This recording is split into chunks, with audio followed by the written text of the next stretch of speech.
Olá, pessoal.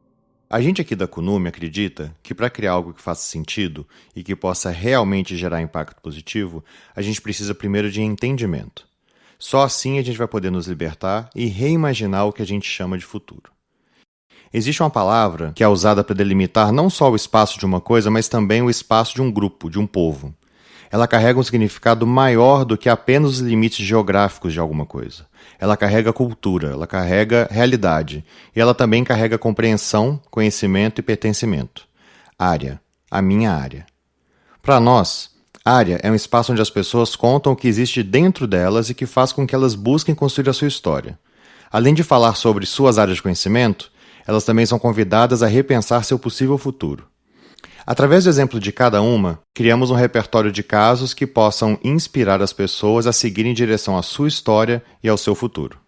E gastando um minutinho para falar de quem faz esse podcast, a Kunume é uma organização que desenvolve inteligência artificial e a gente foca principalmente em projetos que podem trazer desenvolvimento e bem-estar para uma sociedade tão desigual como a nossa. E é isso, pessoal. Bem-vindas e bem-vindos mais uma vez e vamos nessa.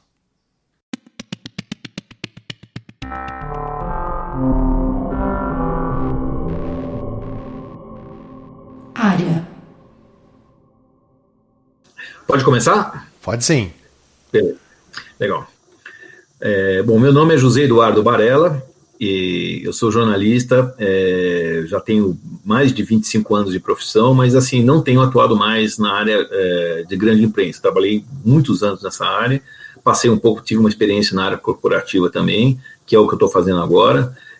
Hoje eu sou um consultor independente, podemos dizer assim, né? Porque a minha profissão, infelizmente, nos últimos anos, ela teve uma transformação tão grande que você não ocupa mais cargos ou, digamos assim, você é funcionário de uma determinada empresa. Você atua praticamente sozinho, fazendo vários trabalhos para vários clientes diferentes, né? E eu estou muito à vontade agora nesse momento, porque eu tenho a minha própria agenda. Eu trabalho de casa, já fazia home office muito antes da pandemia, então eu consegui me organizar, que é muito difícil, né? Acho que muita gente sofreu isso no início da pandemia, que nunca teve que se organizar para fazer várias coisas diferentes ao mesmo tempo, de casa e tal, e isso já tinha conseguido passar por esse processo que é um pouco doloroso, né? Mas, enfim, é um momento que eu estou vivendo agora que eu estou gostando muito da minha vida profissional. Estou muito à vontade com isso. E o que você acha que tem dentro de você que te fez seguir o caminho que você seguiu até hoje, né, e que fez você decidir pelos trabalhos que você fez e faz hoje? Olha, assim como em várias pessoas em diferentes profissões, né, eu acabei chegando no jornalismo meio por acaso, né? Eu, na verdade, assim, muito rápido, foi uma situação muito curiosa que aconteceu comigo. Eu fazia engenharia, eu fiz um ano de engenharia, estava no primeiro ano, eu entrei na faculdade, meu pai era engenheiro, meu pai já falecido, né? Meu pai é engenheiro, meu irmão mais velho é engenheiro, eu tenho, assim, várias pessoas da minha família trabalham com engenharia ou arquitetura, minha irmã é arquiteta. Então eu ali meio que no embalo entrei numa faculdade de engenharia, mas logo no primeiro semestre eu percebi que eu não ia conseguir, não digo nem terminar, mas comecei a pensar, não vou viver a vida inteira trabalhando numa área que não tem uma mínima afinidade, né? Então, assim, eu já tinha um interesse razoável com notícia, tinha um interesse razoável em escrever, sempre gostei muito de escrever e tal, mas não tinha muito, na cabeça não estava muito claro o que eu queria, né? Aí eu fiz uma viagem para o Nordeste, eu estava com uma prima minha, a gente foi fazer uma viagem para vários estados nordestinos, né? E ali dentro do Nordeste a gente viajava de carona entre um estado e outro, tal, etc. Aí eu acabei pegando uma carona de um jornalista do Jornal do Brasil, do Rio de Janeiro. Ele estava em Recife, a gente estava indo para Paraíba, ele deu uma carona de 1h30, 2 horas, até um determinado ponto, nem lembro onde que é, e eu torturei entrevistei o jornalista sobre perguntas da profissão. A minha prima falou assim, nossa, mas fiquei surpresa, como você perguntou tudo sobre ele, o que ele faz, o que ele não faz, como faz entrevista e tal. E depois eu comecei a me tocar, falei, poxa, eu sempre gostei de notícias, sempre tive interesse em ler, até mais jornal, revista, atualidade, do que provavelmente literatura, né? E sempre gostei de escrever, por que não fazer jornalismo, né? Aí decidi fazer o jornalismo, né? É uma decisão sempre difícil, você nunca sabe se vai dar certo ou não, acho que qualquer profissão é a mesma coisa, né? Mas eu achei que eu fiz a escolha certa, realmente eu acabei me encontrando no jornalismo, ali eu consegui conciliar a minha curiosidade pessoal com tudo que eu sempre tive na vida, com vários assuntos, com uma coisa profissional. Isso é muito bacana, né? E eu acho que esse foi o início, na verdade, e realmente depois de muitos anos eu falei assim, olha, realmente escolhi a profissão certa, né? E não é flores, né? As pessoas acreditam que a vida de jornalista é uma coisa bacana, romântica, aquela visão romântica, mas assim, cara, você trabalha final de semana, você trabalha dia de Natal, dia de Ano Novo, você tem que fazer plantão, não todo ano, mas ou você trabalha no Natal, ou você trabalha no Ano Novo, você tem que abrir mão de aniversários da sua filha, da família, por causa do horário de trabalho. É uma profissão muito sacrificada, na verdade, como qualquer outra, né? Então, mas assim, de qualquer maneira, o que faz a gente, o que fez eu trabalhar praticamente 25 anos nisso, é justamente o gosto, né, o prazer de fazer o que eu fazia, né, em um jornal e que eu faço até hoje. E me conta um pouco o que é isso, então? Como é que é esse trabalho, como é que é esse processo? Olha, na verdade é o seguinte, o jornalismo, eu acho que assim, de uma maneira geral, e até a maneira, o trabalho que eu faço, na verdade se resume a uma frase, é contar uma história, entendeu? É isso que move o jornalismo. O jornalista, ele tem que contar uma história, ele tem que apurar um fato, apurar algum acontecimento e repassar para uma pessoa que não sabe do que aconteceu e que você vai contar para ela, né? Então, assim, claro que isso aí é um resumo assim, bem simples, né? Mas no fundo é isso que esse contar uma história, ele envolve você saber escrever, você saber apurar, você saber diferenciar o que é fato relevante, o que não é fato relevante, o que é importante ou não, o que é essencial, o que está por trás, os interesses que estão por trás. Claro que na rotina jornalística do dia a dia, você é um técnico, digamos assim. Então, você não conta a história do mundo em toda a matéria que você escreve. Você não vai contar todo o contexto político do mundo numa matéria sobre um país específico. Mas é importante você saber muito bem, dar um contexto geral, ou seja, contar a história, entendeu? Isso se aplica não só para matérias objetivas, de política, de economia, de qualquer outro assunto, mas também para matérias humanas, né? Você tem que fazer uma curadoria do que você está apurando e separar o que realmente é interessante, porque assim, é aquela coisa, se você começa a contar uma história, a história pode ser maravilhosa, mas se você não contar de uma maneira interessante, a pessoa desiste no meio e vira as costas para você. Eu acho que por isso que contar a história resume muito bem o que é a minha função, o que é o meu trabalho e o que é o meu empenho em colocar a coisa de pé. O jornalismo, principalmente o profissional, né, quando você vai escrever num jornal, numa revista, ou enfim, você tem que ser objetivo, você tem algumas regras éticas até, né? Então, assim, não adianta você falar a sua visão pessoal das coisas, aí eu seria um comentarista, que nunca fui, na verdade. Eu nunca fui um articulista ou um influenciador que fica ali falando a sua opinião pessoal como se estivesse no alto de um oráculo, né? Fosse um oráculo. Né? Não é assim que funciona para mim. Nunca funcionou. Eu sempre prezei ser mais objetivo, sempre prezei burilar a informação, sempre muito atento aos números. Quando você vai fazer uma matéria de economia, você precisa falar de números. Quando você vai falar de uma matéria de política, você precisa dar um contexto. Então, assim, tudo isso você acaba utilizando de maneira prática. Mas no dia a dia, você vai acumulando experiência. Né? E o jornalismo ele me proporcionou duas coisas maravilhosas. Assim. Primeiro, eu poder viajar. Né? Quer dizer, eu já fiz matérias em vários cantos do mundo, conheci países que eu não teria a mínima condição de ir sozinho. E o mais legal, né? Fazendo matérias mesmo, tinha um objetivo profissional por trás. Né? Então, isso é muito compensador. Assim, para mim, enriqueceu minha vivência pessoal. Né? E você acaba passando um pouco isso com o tempo. Mais recentemente, que eu deixei a prática jornalística mais objetiva e fiquei trabalhando com empresas, etc. e tal, você muda o foco, mas você usa essa experiência que você acumula na vivência naquilo que interessa no que você está fazendo. A minha geração, ela foi muito...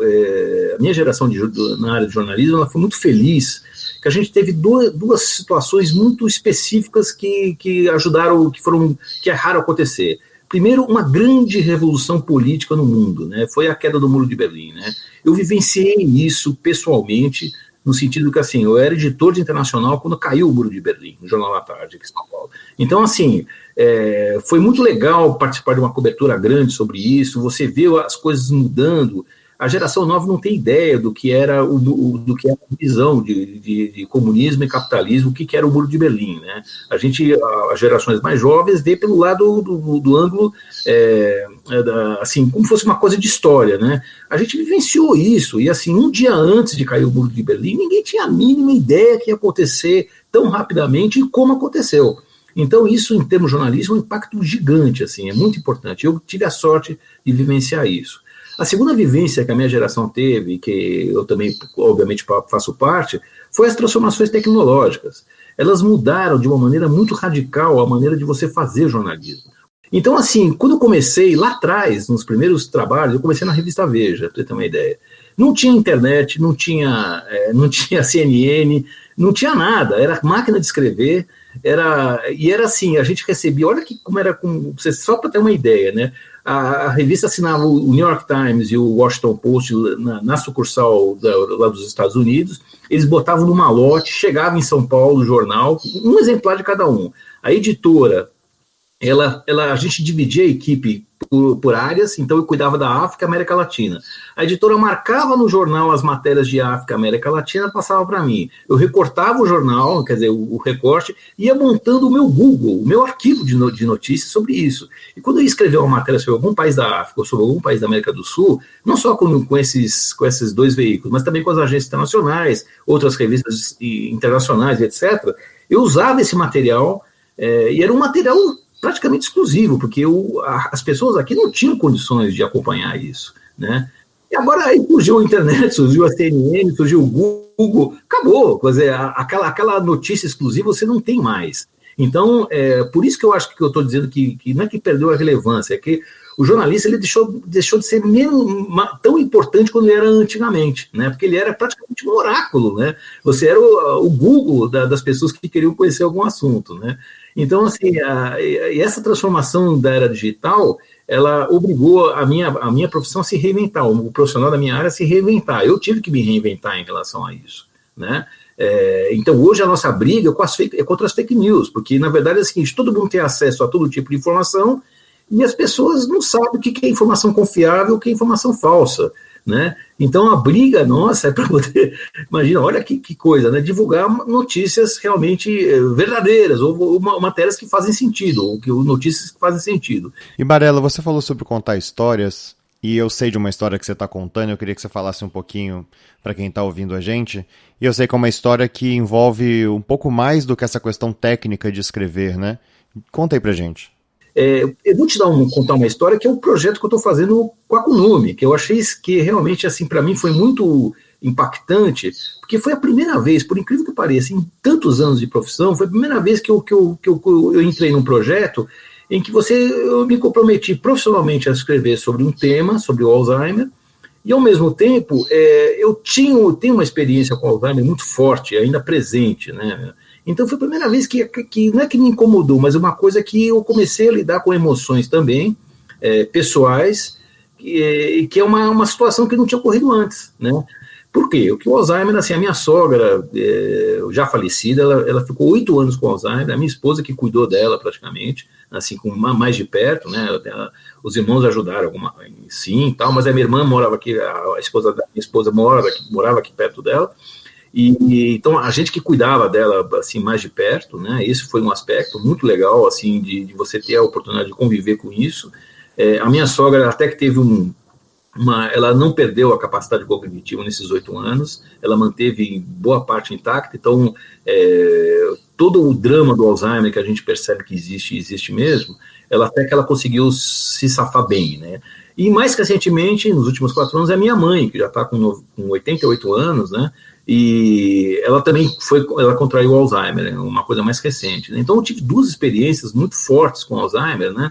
E assim, a parte que sempre me interessou no Alzheimer, desde a época da minha sogra, é justamente aquela curiosidade jornalística, né? Nossa, o que passa na cabeça de uma pessoa que tem Alzheimer? Como é que a pessoa consegue processar você viver sem a memória recente? você vai perdendo a capacidade de ligar os fatos. Então, tudo isso me deu muita curiosidade jornalística também, li muito a respeito, e, ao mesmo tempo, uma emoção, que você lida com a pessoa, você está vendo a pessoa perder isso, né? Então, é uma coisa muito difícil para qualquer pessoa, não é só para mim, para qualquer pessoa que lida com um ente querido que tem Alzheimer, ele vai ter essa dificuldade também, vai ter essa vontade de querer entender e de querer ajudar, né? E assim, eu percebi que esse trabalho que eu estou fazendo com a Kunume, ele abriu uma possibilidade de eu poder explorar um pouco melhor para as pessoas que estão chegando agora, que tem um parente com Alzheimer, que é um cuidador familiar, algumas dicas, algumas informações que podem ajudar a atenuar os problemas que a doença traz, não só para o paciente, como também para os familiares do entorno, né? Então, nesse aspecto, está sendo uma experiência muito rica porque, assim, eu estou conversando direto com cuidadores familiares. Todas as histórias que eu estou captando, todas as histórias que eu consegui levantar com essas pessoas, me tocaram profundamente.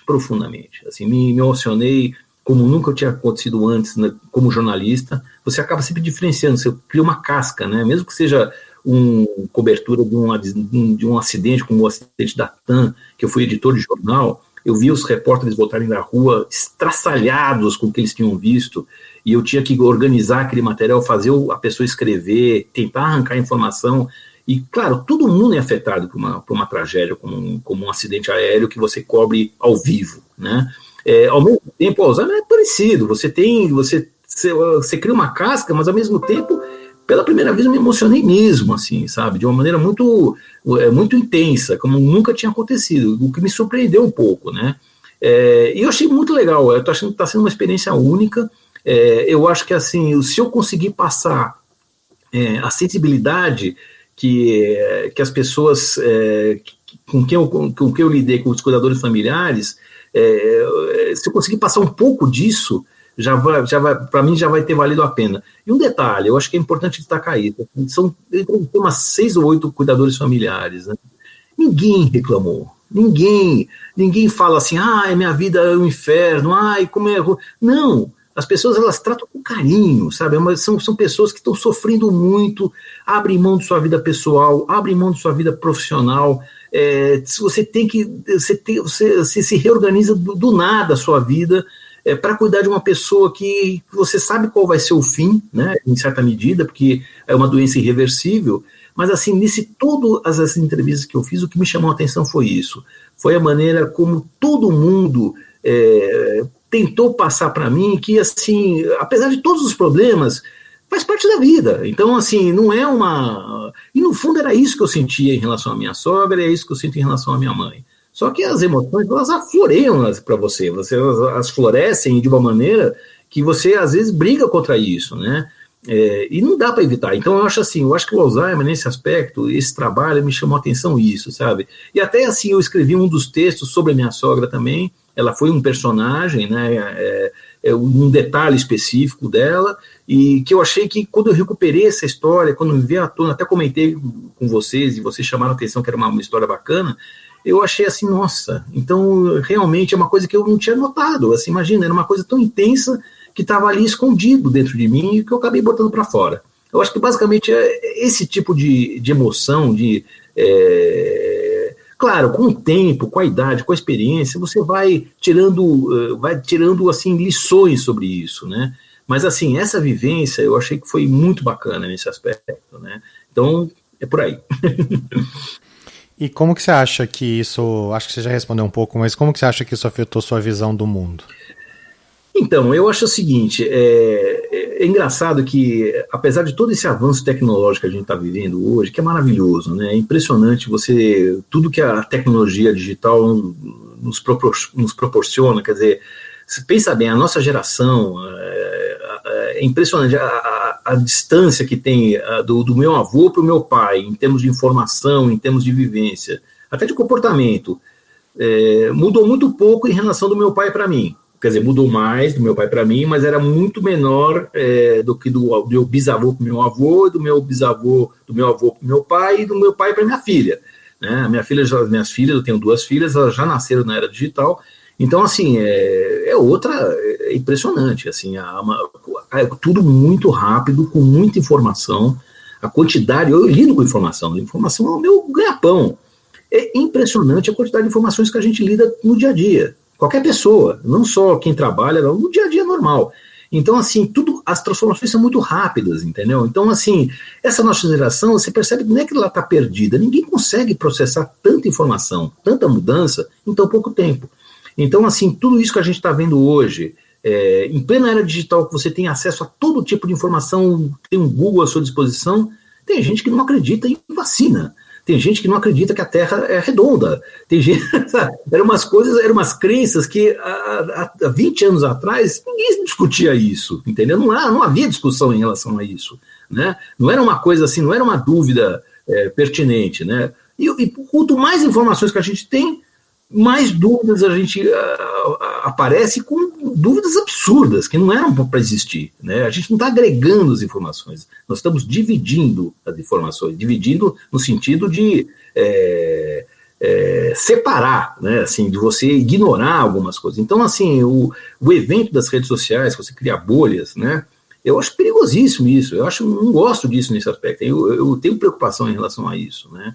Eu tenho muitos parentes que pensam diferentemente de mim, que têm visões políticas diferentes, ideológicas, etc. Eu não sou politicamente engajado, eu não sou filiado a nenhum partido, nunca fui, mas assim, eu fico impressionado, sabe? As pessoas, elas eram, quando eu era pequeno, meus primos, sei lá, parentes, tinham uma visão de mundo muito parecida com a minha, que agora são totalmente diferentes. Respeito isso, não vejo nenhum problema, mas assim, eu fico surpreso, entendeu, nesse aspecto, porque não era para ser assim, nunca foi assim, entendeu? Então, isso me preocupa bastante, né? Esse momento que a gente está vivendo agora, que é um momento de divisão, na verdade, né? A gente virou, sabe, o nós contra eles o tempo todo, para qualquer assunto, né? As pessoas estão perdendo um pouco o sentido do que é uma racionalidade, né? Uma convivência fraterna, digamos assim, né?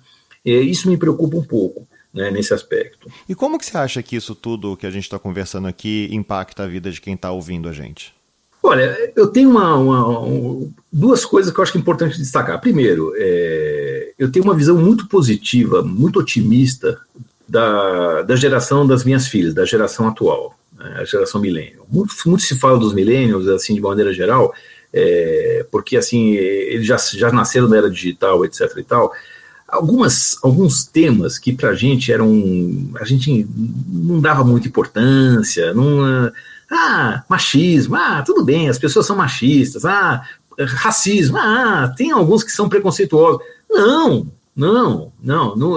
basta, acabou isso. Quer dizer, pela primeira vez eu estou vendo uma mobilização muito grande em relação a temas que estavam sendo empurrados para debaixo do tapete, que sempre foram empurrados do lado do tapete, para debaixo do tapete, sabe? O preconceito racial, o preconceito de gênero, o preconceito geral, o preconceito de uma maneira geral e até a maneira como essa nova geração digital, ela encara o trabalho, né?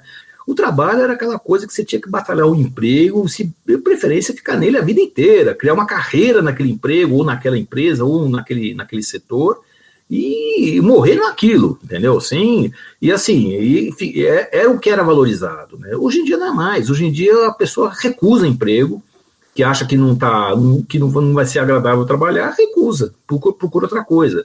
Então é uma coisa, essa liberdade me fascina.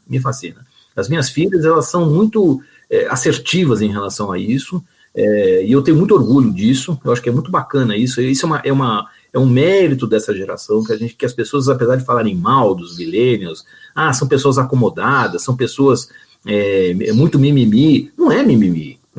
Na verdade é o seguinte, eles são muito mais atentos à tecnologia que tem à volta deles, eles utilizam muito melhor, eles pensam de uma maneira muito mais objetiva e voltados para o seu bem-estar pessoal, que é uma coisa que a gente ainda sempre deixava um pouco mais de lado em relação a isso, né? Você tinha que se sacrificar. Quanto mais você se sacrificar, melhor é. Não necessariamente, eles não estão mostrando isso. Então, eu tenho muita fé nessa geração atual. É claro, vai demorar um pouco para as coisas começarem a andar nos trilhos. É sempre um processo longo. Quando a gente fala assim, a gente fala em anos, né? E as coisas acontecem em séculos. A história é escrita em séculos, né?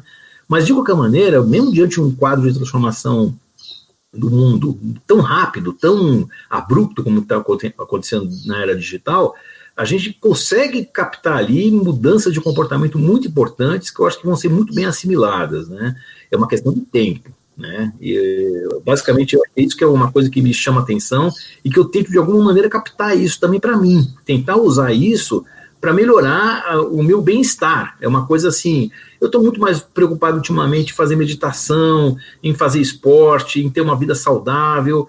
Parei de dormir tarde, não, durmo cedo, acordo cedo, e sim, estou muito feliz com isso, entendeu? De ter várias atividades diferentes ao mesmo tempo, que eu achei que eu nunca ia ter condição de fazer, sabe, de fazer 4 ou 5 trabalhos ao mesmo tempo. Claro, você tem que se organizar, mas é possível fazer, e é possível fazer com alegria e com aproveitamento, né, digamos assim, né, de você fazer bem feito, né. Navegando por esse universo, como que você imagina que o seu trabalho vai estar daqui a 10 anos? Sobre o que você vai estar escrevendo? Como que você vai estar fazendo ele? Olha, é difícil a gente fazer. Se eu pensasse, se você fizesse essa pergunta 10 anos atrás, eu jamais falaria o que eu estou fazendo agora, entendeu? Nunca. Então, assim, eu não gostaria de me arriscar a dizer o que eu vou fazer daqui a 10 anos. Mas, assim, de qualquer maneira, eu estou vendo isso. Assim, eu vejo assim, o mundo muito mais apontado para uma preocupação com a parte social. É uma coisa legal isso, né? A gente está, mesmo que você tenha... as pessoas, o jornalista, ele sempre teve um mantra que ele sempre seguiu, o seguinte: o jornalista jamais pode perder a sua capacidade de se indignar com as situações com que ele encontra na vida, né? O jornalista que não se emocionar, ou que pelo menos não chamar atenção quando acontecer um fato como esse episódio do jogo do PSG com o time turco, que os dois times saíram de campo porque o juiz chamou um cara de negro, entendeu? Fez uma ofensa racista. Os dois times saíram de campo. Então, assim, o jornalista é a mesma coisa, ele tem que se indignar. Isso aí ele tem que denunciar isso. Então, assim, enquanto a gente tiver desigualdade social, você tiver preconceito, você tiver políticos roubando descaradamente, mentindo, e você não denunciar isso...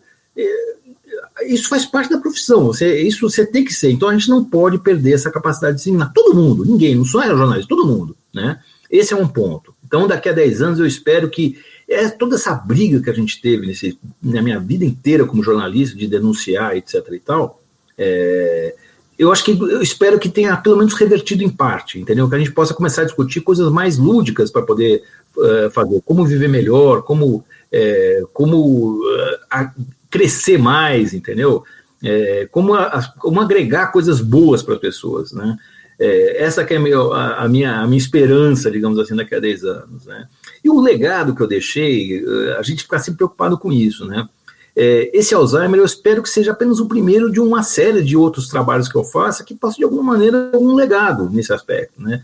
Porque todo legado que eu deixei para trás, de matérias que eu escrevi, que eu tenho certeza que influenciaram várias pessoas, ou comentários, etc., tudo bem, eu achei bacana, algumas pessoas até lembram, puxa, aquela matéria que você fez foi muito bacana, eu lembro até hoje daquele texto que você escreveu, mas tudo bem, mas são fatos da época, né, muito datados, né, de uma maneira geral, né. Esse trabalho do Alzheimer, ele tem uma perspectiva muito interessante, porque é o seguinte, em uma das entrevistas eu captei isso, até coloquei num dos textos.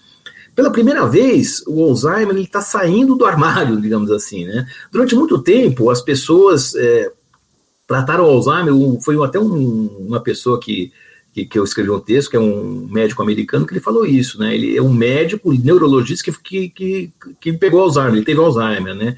Ele falou isso: eu trabalhei 20 anos como médico de Alzheimer, e assim, eu jamais tinha as ferramentas que nós temos hoje para poder combater a doença. Qual que é o grande mérito da era digital? Você ter a possibilidade de antecipar o diagnóstico.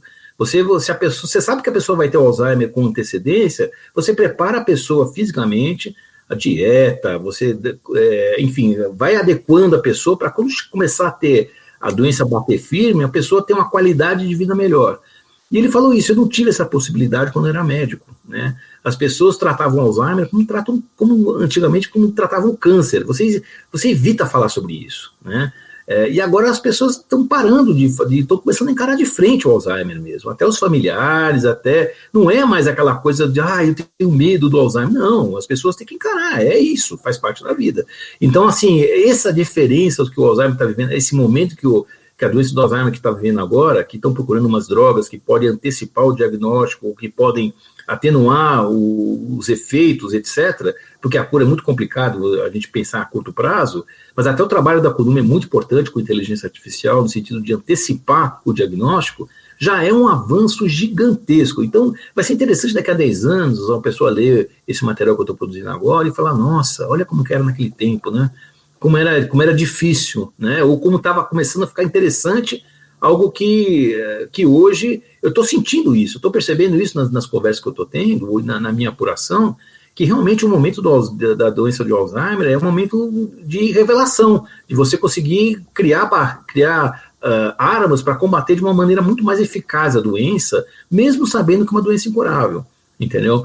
Qualidade de vida para a pessoa do paciente, qualidade de vida do cuidador, a pessoa ter condição de poder se preparar para poder enfrentar a fase dura da doença.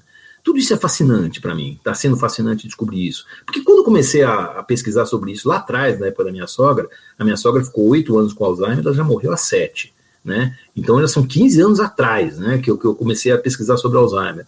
Não tinha nada, não tinha nenhuma perspectiva, entendeu? Não sabia muito pouco como que a doença atingia, por que a pessoa ficava doente, quanto tempo ia durar, como que você faz para melhorar, até nos cuidados práticos do dia a dia. Não tinha dicas, não tinha grupos de apoio, não tinha nada disso. Era uma coisa assim muito, cada um por si, entendeu? E hoje não, hoje existe já todo um entorno organizado.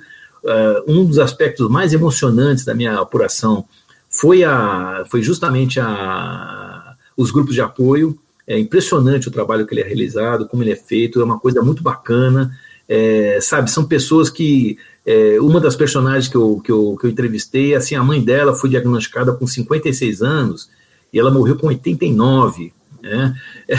E morreu já faz alguns anos, e a pessoa, depois que a mãe morreu, continuou cuidando, é uma das principais ativistas de Alzheimer até hoje, quer dizer, anos depois que a mãe morreu, ela está lá trabalhando, batalhando pelo Alzheimer, entendeu? Para ajudar as famílias, dar dicas. Isso é uma coisa maravilhosa, assim, sabe, da gente acompanhar de perto e ver que, assim, puxa, como a nossa vida é insignificante, né? Como a gente faz pouco, né, na verdade, né? Digo eu, sei lá, as pessoas que realmente não têm um ativismo tão grande. Então, acho que, sei lá, se daqui a 10 anos as pessoas lerem essas matérias, e conseguirem perceber isso, sabe, que está tendo que houve uma mudança de paradigma, para mim, eu acho que já vai ser bacana, para mim vai ser bem interessante isso, eu fico muito satisfeito. E um fato, só para concluir, em relação ao Alzheimer, que eu acho que é um assunto que você vê como é fascinante, que eu estou até agora falando sobre isso. Então, assim, um dos aspectos que me chamou a atenção na apuração foi que alguns cuidadores familiares, eles foram se transformando ao longo desse processo, né? Desde que o ente querido foi diagnosticado até a morte ou até chegar num estágio até mais avançado da doença, as pessoas, existem fases da doença e até fases do cuidador, né? E você percebe que no meio desse sofrimento todo, porque é uma doença muito sofrida, né, para todo mundo do entorno, né? Mesmo dentro desse aspecto que é uma doença pesada, etc., as pessoas, assim, elas conseguem se superar, elas conseguem se reinventar, elas conseguem usar essa doença, apesar de todos os problemas que ela causa, as pessoas conseguem sair melhores do que entraram, principalmente os cuidadores familiares, né? Os pacientes, nem sempre, porque eles vão perdendo a capacidade cognitiva, né? Mas, assim, uma história que eu conto que me chamou muito a atenção, que é um caso até raro, que é uma ativista australiana, que ela foi diagnosticada com Alzheimer há muitos anos, há 25 anos, ela continuou mantendo a capacidade cognitiva até agora, ela foi dando dicas muito maravilhosas de como que a doença vai minando a sua capacidade cognitiva, né? Ela vai dar dicas, você não pode falar alto, você não pode, quando você vai fazer um ambiente, você vai deixar um ambiente com Alzheimer com uma pessoa que tem a doença, não pode ter muito objeto, muitos elementos, não pode ter quadro, tapete, penduricalho na coisa. Por quê? Porque tudo isso chama a atenção dela e exige da cabeça, do pensamento, vai cansando, é uma doença que cansa a cabeça. Então, quanto mais simples, mais assim, clean for o ambiente e tal, olha que informação maravilhosa para uma pessoa, para um cuidador ter em mente isso, entendeu? Então, assim, esse tipo de coisa, e assim, aí você percebe, nossa, como a nossa vida é boa, né? Se você pegar uma pessoa saudável, se você é uma pessoa saudável, etc., a gente tem que valorizar isso, e a Covid está mostrando isso, né? Eu acho que é um impacto muito grande da Covid em relação a todo esse mundo que nós estamos vivendo, que é uma coisa louca, né? Nunca a nossa geração passou por uma situação dessa. A última vez que teve uma pandemia desse porte foi há 100 anos atrás. Foi na Primeira Guerra Mundial, na época da Primeira Guerra. Realmente faz muito tempo. Então, assim, nesse mundo louco, digital, todo mundo conectado, todo mundo indo para um lado para o outro, vem uma pandemia que deixa todo mundo em casa. É uma coisa inacreditável. Então, assim, a lição que a pandemia está dando é isso. A gente tem que valorizar muito a nossa vida, a gente tem que valorizar as coisas que são realmente importantes, não as coisas materiais, não os feitos pessoais que você vai colocar no seu Facebook, vai colocar no seu Instagram, e sim a maneira como você vive, você ter saúde e você ter, assim, você ter a felicidade de ver se uma pandemia com 180 mil mortos no Brasil, 180 mil mortos, são 2 Maracanãs lotados de mortos, né? É uma coisa assim, o número de mortos que teve aqui na pandemia este ano são praticamente 4 anos de violência, de assassinatos que nós temos no Brasil. E o Brasil é um país que tem um índice de assassinatos elevadíssimo. Então é inacreditável, são 180 mil pessoas que morreram, sem contar os 5 milhões de infectados, entendeu? Então, olha só, são 180 mil famílias devastadas por uma perda, por causa de uma doença que ninguém sabe de onde veio, para onde vai, por que surgiu. Então, assim, a gente tem que valorizar a vida, tem que valorizar as coisas importantes. Então, talvez a lição da pandemia, e serve também para o Alzheimer, ele mostra isso também, um pouco isso, é que a gente tem que valorizar as coisas que realmente importam, entendeu? E você criar prioridades numa escala um pouco mais refinada, porque é isso que vai valer, é isso que é importante para cada um seguir sua vida. É isso.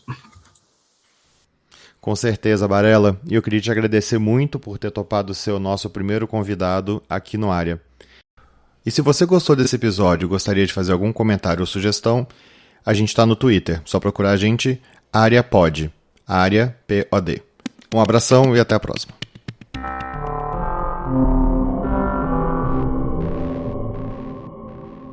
Área.